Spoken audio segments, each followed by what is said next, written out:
përtheja saj është nevojë e qytetit Prizrenit për shkak se dihet se edhe përkundër zhvillimit të teknologjisë, libri është burimi kryesor i dijes.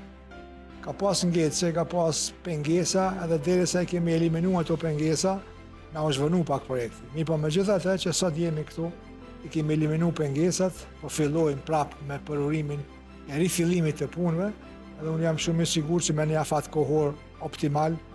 operatori ekonomik do të rregullon këtë punë, edhe do të krijohet një ambient shumë i këndshëm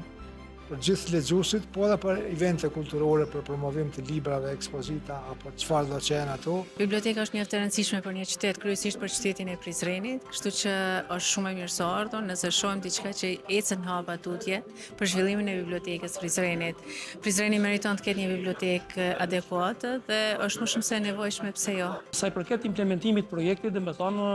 është deri në prill të vitit 2027 do të përfundojnë të gjitha punimet, po ne po urojmë që ndoshta të përfundojnë edhe më herët, kurse sa i përket kostos financiare, është një kosto financiare relativisht kogja e madhe, që po urojmë që ajo kosto të jetë ndoshta edhe përfundimtare, atë e cila do ta funksionalizojë bibliotekën ndërkombëtare të qytetit.